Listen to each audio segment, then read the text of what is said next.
Hey everyone, and let me turn that notification off. That's not going to be good. Not a good start. Right, here we go. Welcome to the Unforeseen journey. Now, it's been a hot minute since I've done one of these episodes by myself. I think if you've been following me on social media for the last few months, I've kind of been away building this program, which I'm going to speak a little bit about at the end. So I'm going to shamelessly plug that at the end of this conversation. But it's been an interesting 3 months. It's really coincided well with the next part of, I guess we would say, is my unforeseen journey. If you followed this for a while, going through the steps and the situations over the last couple of years, I find myself in a place now in my own home, life very much settled, but in a good way. I sometimes feel when you say settled, that can feel like a compromise, but so much less upheaval. So the timing of this course was really good, and it's been incredible. And for a couple of reasons, it's really helped me to get a true understanding of myself, even more so than I think I have done before, and to produce something which really, for me, this can sound cliche and maybe a bit grandiose, but represents something that I would be happy to define at this moment as my life's work. And to have put that together into some kind of package that I'm excited to put out into the world to help people. And I kind of had to take the time to go away and do that. And then I didn't want to just keep doing these willy-nilly, just to keep forcing it out. And I only wanted to do it when I felt like there was something worth saying. And it's funny, I feel like I've had a kind of a torrent of downloads recently and things I want to hit upon. Like quite a few different things, not for this one, but I definitely want to do more speaking about spirituality and me now. And this still feels funny to say, like if you'd have said to me 5 years ago, oh, you're going to consider yourself to be a spiritual person at a certain point down the road, I would just fucking laughed. But I'm really excited to maybe speak to you about that part of my life, which has been something up until now I've not really spoken about. I think maybe because out of fear of the fact you might think I've lost my shit. And secondly, I think it takes a while to kind of like fully own these things. And I'm just at a point of fully owning it now. So I'll talk about that maybe next time around. There's someone who has probably inspired me to start doing these again, actually, who's become, a really close person in my life over a short period of time, and we've been talking backwards and forwards on a lot of these things, spirituality wise, and I think to kind of just embrace the wooiness, embrace that, and to fully own it feels quite liberating. So I guess if you're into it, I'll speak more on that in future episodes. I would imagine at a certain point it will become more and more part of what I do as a coach, in fact. But today, well, let me just have a drink first. I've got absolutely no notes. I've got absolutely nothing. What I've had is meditation this morning. And outside that meditation, I had a kind of a message to do this and record this and to speak upon one element of what I perceive as being a great source of pain for many of the people I speak to and I like to help, and also that I experience as well. And that problem is the feeling of being trapped by the life you've built for yourself. And so as I think back about this unforeseen journey I've been on for many, many years prior to the conscious decision to make a change, I felt trapped. And I felt trapped under the weight of the life which I'd built. There were two big parts of that. The biggest part by far, I think, was my business. And the second part was my relationship. And it's been funny this week as I've started to speak more on this kind of program I'm doing and speaking to the people I want to help and stuff like that. And one of the things I said in my posts is, I want to help the unhappy homemaker. And there was a bit of me that was like almost like triggered by this. So I'm like, fuck, you can't say that. You can't be breaking up people's homes. And I was like, where does that come from? And it just made me think that is in and of itself one of the reasons why we feel trapped, and is because we feel like, once we've made that decision, you've built a home, you've built a family, etc., etc. That's it. You're all in. You're done. So regardless of whether you feel happy or not, that's where you're going. And so I was like, shit, why do I feel that? And that is why I feel that. But here we go. I posted it and now I'm fucking talking about it. If you're unhappy and you've got a home you built you don't like and a family situation you're not happy in, you don't have to stay there. And maybe that's controversial for me to say, but I'm a parent and I recognize now that my daughter is so much happier because I'm happier. In fact, she wasn't unhappy before, but what I'm getting at is I cannot see a downside to the place I'm in right now, even though at the time, for many, many months and years, I've convinced myself that me doing this, being in this situation, would be detrimental to her. It would be detrimental to the dynamic. It would be detrimental to my role as a father. If anything, it's been greatly exaggerated, because now I'm not there all the time, but the time I do get with her is really focused and intense time, and so I think it feels more special to me almost. And so what do we want to talk about here? Well, let me just have another sip of coffee and think about how I want to go with this.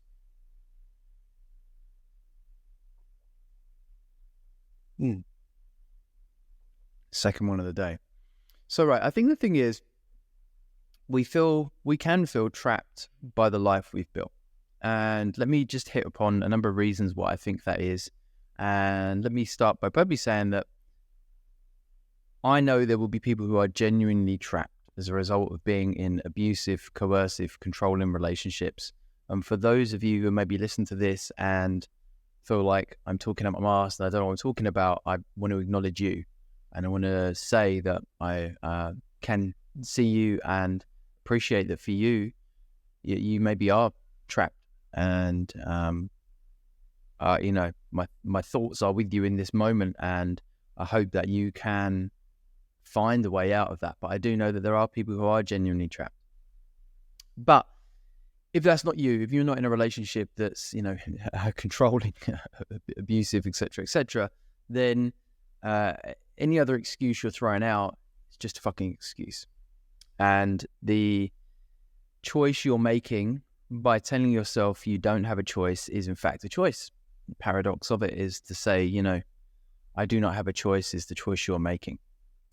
And I think whether the thing you feel that is holding you back is related to your lifestyle, related to being able to make another jump in your career, being able to find another partner, or just find happiness by yourself. It's all not true. It's all not true. But why do we do it? Well, I think we do it because there's so much comfort in certainty. And I think even if we're moderately unhappy with our lives, we would be willing to sit with that moderate unhappiness because we don't want to face the risk and the unknown of what may come if we decide to step into a different future. And also, the thing that I recognize for many, many people, including myself, is the inevitability of the pain you're going to have to face if you do decide to change is so present and so real that you will avoid that pain and accept the pain of the situation you're in. And for me, as I reflect back on the decision I made to, end my relationship, liquidate the business, the simple thing that happened was that the pain of changing became less than the pain of staying as I was.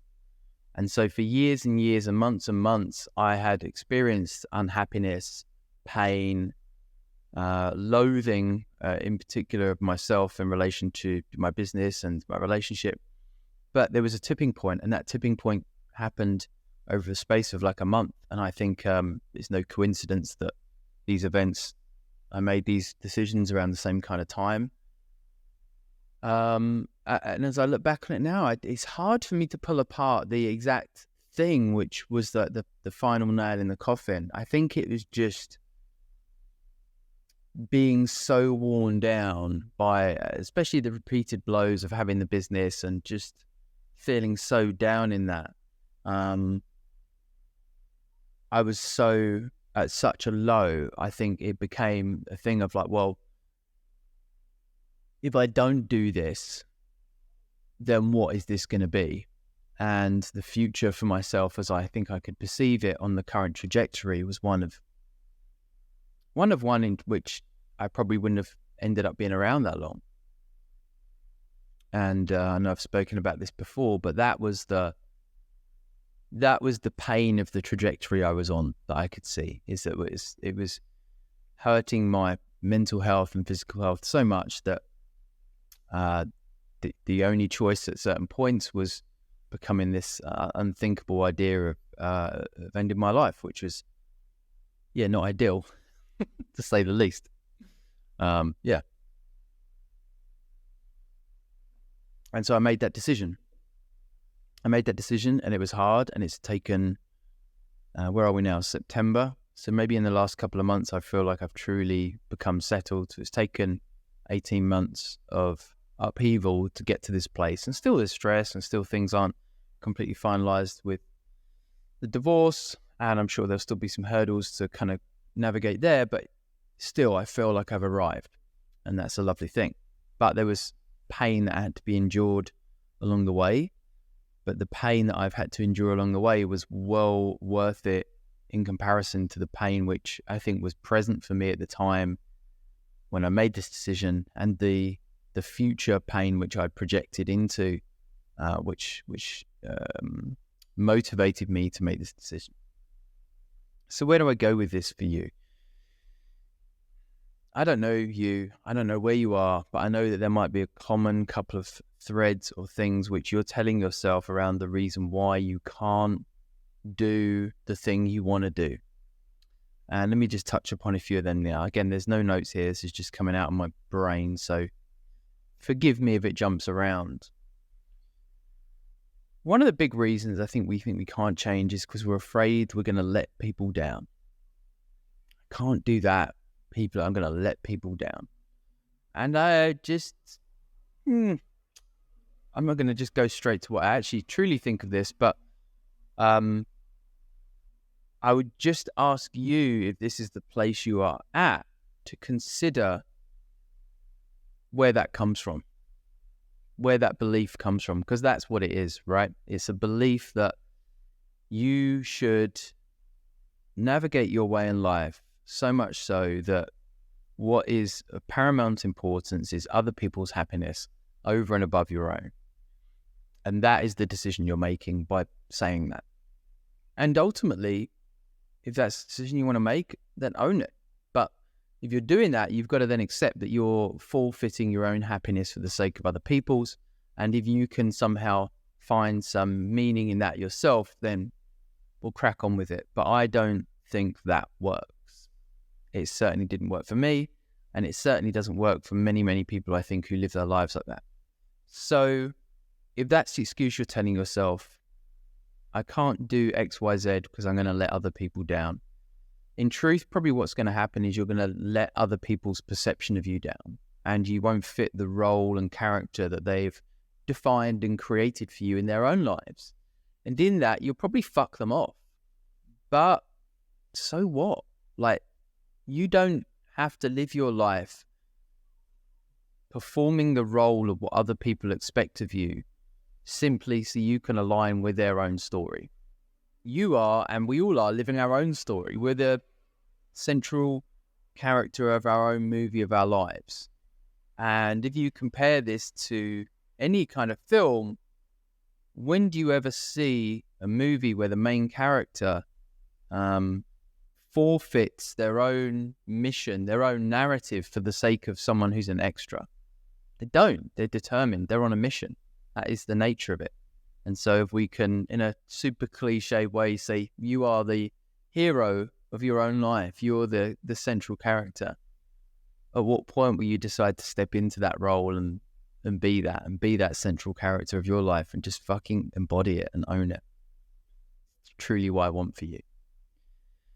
Another reason, which is more real, maybe, is the logistical nature of making a change, maybe specifically in your career or even in your home as well. And one of the things I think can happen, which is really common, is that as we go on and we climb the ladder in terms of our jobs and our income, our lifestyle expands to fit that which we earn, right? And I know this because in the last year or so, I've had to start again. I've had nothing. And sharing it still with you, like money for me is still really tight. Like I have to budget every week. I can't go out for coffees all the time, this is like first world problems. Do you know what I mean? But it's a lovely thing to have had it pulled away, because I'll tell you why. You realize how much you actually do and don't need in this life. And you realize that in the pulling away of all the stuff you get so attached to, it doesn't really give you anything. It just becomes a burden. And so if you're afraid of making this decision because you will have to change your lifestyle, I would encourage you to ask the question of, is your lifestyle serving you, or are you serving your lifestyle? Are you a prisoner of your lifestyle? Again, it's a choice. If you're saying, well, this is the lifestyle I want, this is it, etc., then maybe you've got to make your bed and lie in it. Do you know what I mean? But if you are truly unhappy and in a place where you feel like you want to make a change, then a sacrifice to your lifestyle, at least on a temporary basis, is going to be part of the thing you're going to have to face. But here's the thing. It's no bad thing when you do. When you can get your basic needs met, beyond that, you start to realize that a lot of the stuff you have clung to in your life, especially in relation to material possessions and things, are more of a trapping than anything else. So there we go. The two reasons so far are you're afraid of letting other people down, and you're afraid of the lifestyle you've built, and making a decision to strip away some of that.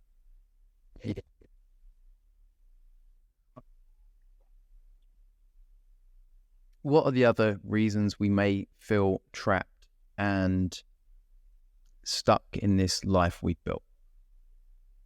I think relationship-wise, there is that bias in society that once you've settled down, you settle down.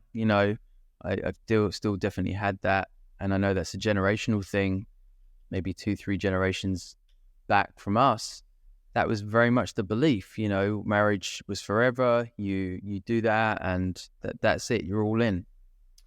And I don't want to spend too much time dwelling on my thoughts on that as an idea and where that comes from. I would just simply, again, encourage you to consider that regardless of what you think happens after this life, this is your one life. And at some point, whether it's a moment or whether you get to sit with the impending awareness of your own demise, there will be a reflective moment in your life where you're going to look back and look at the events of your life and look at the decisions you took and look at the things you did or didn't do. And if you have not chosen to pursue your own path, to pursue your own happiness for the sake of this ideal of the family that isn't really, true, then how are you going to feel in that? How are you going to feel in that? Now, I'm thinking this, I'm not saying you give up on these things. You don't invest time and energy and effort into making things work if you feel like there's a path for that. But we can certainly exhaust those things and still stay there and convince ourselves that we shouldn't leave because of X, Y, and Z. And that's what I just don't agree with. I think if you're unhappy, your partner's going to be unhappy. If you've got a child, they're going to know you're unhappy. And so the reason for you staying there is just, well, it's not true as far as I can see it at this point in time. I certainly believe that my daughter gets a better dad because I'm so much happier now. In fact, I know that 100%. It's not even in the grey. So that's another thing. You're afraid of letting people down. You're afraid of making a jump in your lifestyle. And then you're afraid of breaking up the family unit. What is all of this? What's the thing which maybe covers all of this, which I would say is probably the one big one that holds a lot of people back, is other people's perception of you doing what you want to do. And this is the one to overcome. And I'll speak on this for me for a minute as a business owner. I was so afraid of failing in the business, not because I actually gave a fuck about the business. I did not. I was afraid of failing because of other people's perception of me if I had failed. And that, for me now, seems absolutely crazy. Like, who is anyone else to pass judgment on me for the things that I do and don't do in my life that align with me and my life story, if you want to call it that? But we'll do it. We'll convince ourselves that we'll stay where we are because what are other people going to say? And the other side of it, I've been there, right? It's liberating. It's fucking liberating to step into doing the thing you know you want to do. It's really liberating to move past any notion that other people's opinion of you matters in any way. And when you think of other people's opinion of you, it's not truly other people's opinion of you. It's other people's opinion of the version of you that they have created in their minds. And their opinion is always going to be one where they are critical because this action you want to take doesn't align with the character that they have built in their minds. And so therefore they're going to be critical. And I think for many people as well, right, here's the fucking truth of it. A lot of people are fucking unhappy, right? A lot of people are really unhappy. They may be materially successful, look from the outside in as they've got everything, but deep inside they're miserable as shit. And so you taking bold, decisive action to step into this life you want to take is not going to make them feel good. It's not. You'd like to think it would inspire them, but for a lot of them, it's going to just hold a mirror up to the fact that they are not doing what they should be doing, and they know they want to do. And if you can kind of own that, I know I maybe feel smug in this now, and it's not supposed to be smug, but it's just this, like, people are so afraid, and like, so afraid of unknown, they're so afraid of other people's opinions, but all of life is an unknown, and other people's opinions are completely insignificant in the big scheme of things. You know, it's not a scoring metric, is it, for life, other people's opinion of you? And yeah, so that's it. And what's the last one? Probably what I touched upon there, stepping into the unknown. All right. And so on this, I would just say, that's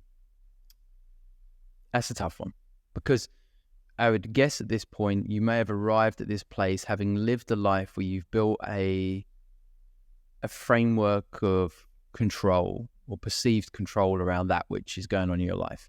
And maybe up until this point, it's all gone to plan. And in that control, there is a certain amount of certainty. And you're going through these patterns of life, repeating day in, day out. And you've got this unsettling feeling underneath all these patterns, though, still that, fuck, is this it? Is this really it? Is this everything? But in that, the unknown is terrifying because you can't see it, you can't touch it, you can't feel it, you can't visualize it. You know there's something there. And analogy I, again, used the other day with someone I was talking to about this is, for me, it was like seeing that there was a puzzle. It was pieces of a puzzle that I felt like I wanted to fit together. And once I fitted to get that together, I would be living this life that felt like mine. But not only could I not put the jigsaw puzzle together, I couldn't see the pieces of the jigsaw puzzle clearly. But at a certain point, I just had to have faith that if I start on the journey, it will figure itself out. It will flow. It will flow. And I'm pausing because I'm considering how wooey I get in this. I guess this is it, right? I think the flow in the river of life inherently is moving as it should be. And it's our resistance to the flow of this life that fucks it all up. You know, that feeling in you when you know you're not doing what you should be doing or you want to do, that whisper and that feeling in your gut, your brain really is really good at talking you out of it. But if we can get out of our brains, if we can start listening to our hearts more, if we can open ourselves up to that, we can then, I think, surrender so much more easily to the flow of life, knowing that just because we can't see where we're going, we're accepting and believing that where we are going is where we should be going because we're on it. And I think for me, if I reflect back now, the pain I've experienced, much of it has been when I'm resisting the flow of life. You know, my gut, my intuition told me years and years ago to step away from the gym, but I didn't. I held on to it from a place of pure ego and attachment and fear of perceived failure and fear of not knowing what I could do. When I say that now, those words have just come out. I knew for a long time that doing what I'm doing now is exactly what I wanted to do, but I was so afraid that I couldn't see how to make that a reality. So that's kind of bullshit what I just said to you there. I didn't know exactly what I wanted to do. And so what I'm getting at in this is that the certainty you're clinging to in life is not even real. And at any moment, the life you've built up, the certainty you perceive as being the thing which helps you feel at ease is an illusion. It is. Tomorrow, everything could change for you. And if you accept that and believe that, embrace it, then maybe you can step into just doing whatever the fuck you want to do anyway. And so that's it. I've managed to talk for 28 minutes without actually writing any notes. I don't know if any of this has made any sense to you. It feels like it's made some sense to me, and I feel like I've released something in saying it. So in that, I feel like I've maybe done my job for the day. So I think underneath all this is me sharing just kind of something with you, and it is that to go from this place of maybe where you are, where you recognize that you're not living an aligned life, which I like to call it that now, because that's where I feel like I'm at. I feel like my life is truly aligned with who I am, so much so that the internal narrative and dialogue inside is the same as what is projected outside for me. And so in that, I think that is the ultimate form of alignment, because in that alignment, I am just being me.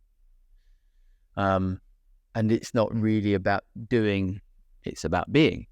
And so, but if you're in that place of feeling like you're not living that life, to making that jump, there are things you have to work through.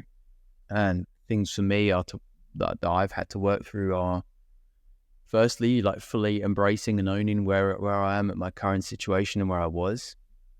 And then specifically to work through my life and to look at the events of my life, the defining moments, and how they've led me to this place and led me to formulate specifically the beliefs and values I hold. And in that, to pull them apart and to start challenging them.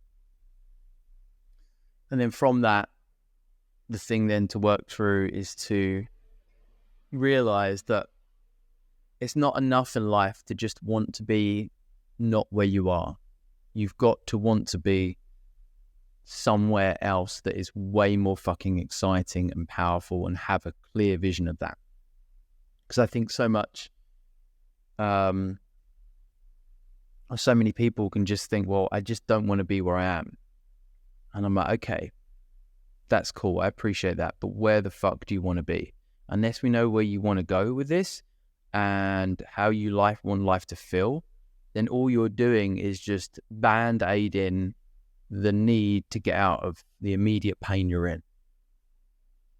And so for me, it was about building this vision of my life and how it would feel day to day energetically. And funny enough, it feels like that actually right now. And it's the first moment I've actually realized that in this, speaking about this now. The thing I've kind of been meditating on for the last year and a half, this feeling of a day, is that which I'm living right now. So anyway, yeah, you've got to have that vision of the future. And that vision of the future doesn't have to be logistical. I think it's a feeling-based vision. It's how you want to feel day to day in relation to your time, your energy, what you're doing, the connections you have in your life. And I say this with a particular fondness at this moment for a number of reasons, but I feel extremely grateful for that, to be in that place. So yeah, you've got to do these things. I think to get there, it's not just going to happen. You're going to have to unpick these different steps. And conveniently, I hope this doesn't sound too cheesy and you'll give me permission in this to just unashamedly plug my coaching program. So my coaching program, Go Align, is definitely representative of my life, and especially the last couple of years and the journey I've been on. And it's specifically for people who feel stuck and like they're not able to step into embodying that which they know is within. They're doubting themselves. They lack the conviction and the clarity and the confirmation that they can step into this life that they believe they deserve. It's pretty intense. I'm not going to say anything more about it. It's a transformational program. I'm so excited to do it. I've got one of my amazing clients doing a beta test version of it at the moment, but it's actually going to start in October. I only have a few spots. In fact, only 4 remaining. And so if you're interested in this, let me know. We can have a call. We'll have a call for an hour. I will chat through where you are, where you want to be, what's standing in your way. And I'll be quite honest with you. If it's a good fit, I'll tell you. If it's not a good fit, I'll tell you too. It's only going to be for a specific kind of person, a specific kind of place. And that would be the discussion we have. But yeah, I appreciate you listening to this. I take this moment now, whoever you are, wherever you are in the world, super grateful for you for listening, for being a part of this, for having seen me maybe go on a bit of a journey in these episodes, and to maybe feel like I've arrived at the next place in that journey right now as I speak to you from a place of clarity and calm. Saturday morning, I'm going to go and pick up Adeline later on today. So today is like a normal working day for me because I'm going to have her Saturday into Monday. And so, yeah, that's my logistics of my life, which are really fucking cool right now. Anyway, have a great day. Thank you for your time, and take care of yourselves. See you later.